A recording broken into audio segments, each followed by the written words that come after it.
But Abacab originally was a way of remembering the sequence of the song.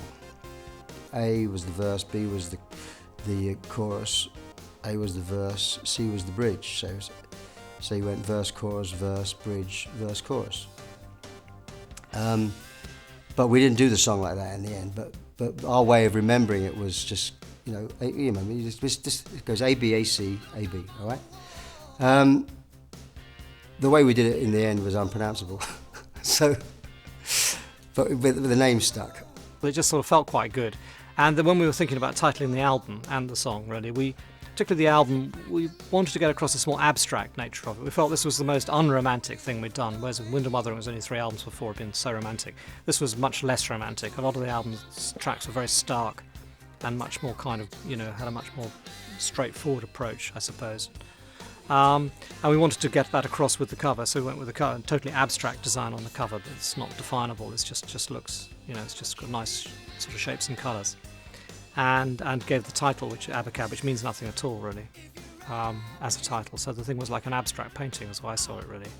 And that was the final effect. So you didn't really get any particular kind of, thing off the album at all, before you heard it. It was kind of, you just knew that it wasn't going to be, goblins and fairies.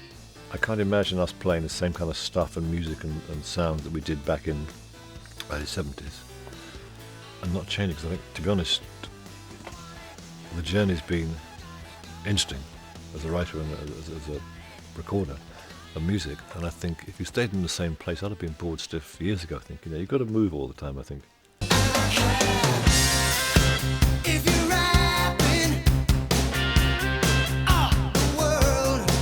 On this album, we felt it really was time to cut with the past a bit and drop the traditional. There's a long song from Tony and there's a short acoustic one from me and so it was just time to be a bit braver. It was a definite, very conscious decision here to try and break with some of the Genesis traditions, really. Get rid of the reprises, the extended solos, the big choruses and tambourines and everything, just to have something, a different approach. And because Phil had this experience of working on Peter's album, particularly, but of this drum sound effect. And then we used the engineer Hugh Padgham, who'd worked on that album.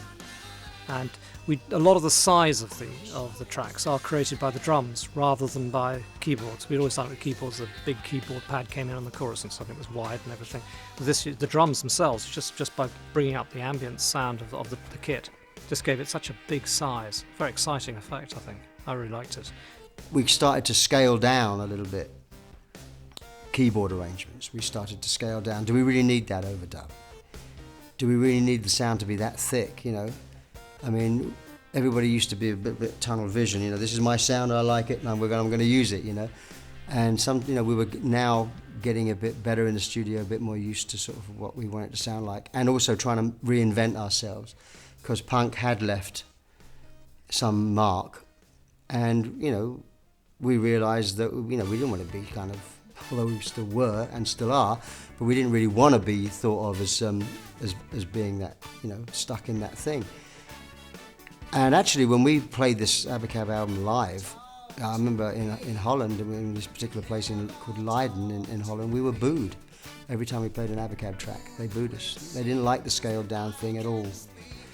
And because on the album there was some things like on No Reply at All. I mean, I'd been working with the Earth, Wind and Fire horns. I thought, if we're going to reinvent ourselves, why not have some horns on there? I mean, this is a song here we've written that sounds like kind of funky thing, R&B thing. Why not have horns on it? Who says we can't have horns on it? It's our fucking record, So we did it, and people hated it. No reply at all.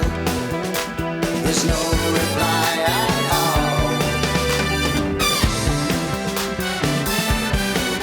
all. We did our own punk track as well, Dunnit, which was fantastic.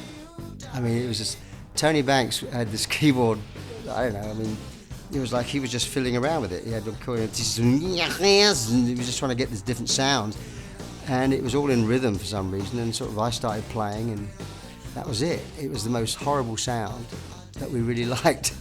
For many people, it's kind of, the worst track we ever did. Because I really like it, but perhaps I'm just perverse. I had this thing of abusing a Prophet 5 And I'd sit there and I thought, I'm doing this all the time. And Mike and Phil were just sort of, the only way we're going to shut him up is if we record this. So we recorded it.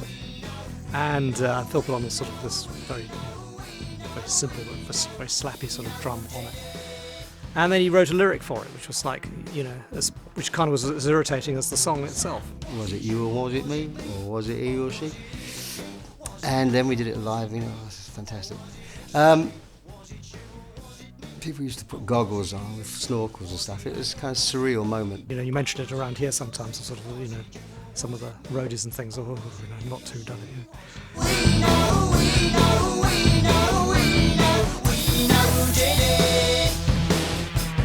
Keep It Dark was a fun song because actually it was a drum loop. Phil played this. I think I'm right. Yes, it was. It was a drum loop. Phil played this sound, this pattern, straight beat, which actually there's a moment when he was playing it. The sound is so good, just right, that we actually looped it. And then I think in those days you actually got a bit of tape and hung a weight on it, and it actually looped it down, and we played to it.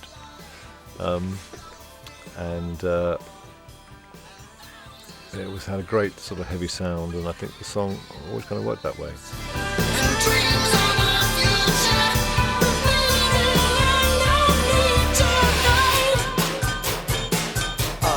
Keep it dark.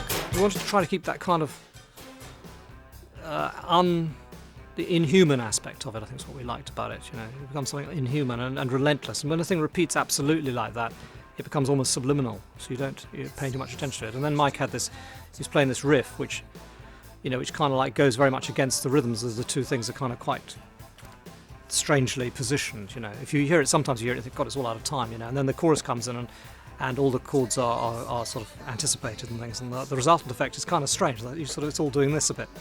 But I think the resultant song, I think it works really well. I mean, it's just a lovely sort of, got very stark verses and very romantic choruses.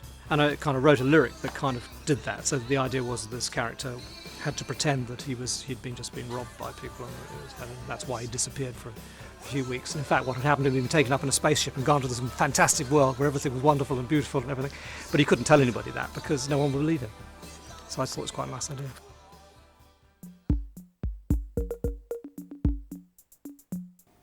The other song I remember too is Man in the Corner, which was Phil and the drum machine. And it had one of those lovely beats that he does, which until you know where one is, you haven't got a clue. The drum machine comes in and I think, if I don't count from one and just listen to it, I haven't got a clue where one is. And then you find it and it's great. But many a night we did it on stage. I see Tony kind of going, where the fuck is one? If you miss that moment, then you can't get it. No, great song.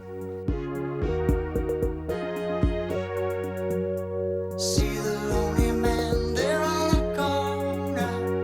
What he's waiting for, I don't know. It is simplified, there's less kind of extraneous stuff in there, certainly. And I think, the tracks that, things like Abacab and obviously Keep It Dark, which is one of my favourite tracks on this album, it's very simple. And it's just one riff. And it was actually just a drum loop. It wasn't even drummed all the way through, just had a drum riff going all the way through it. And I just think it produced it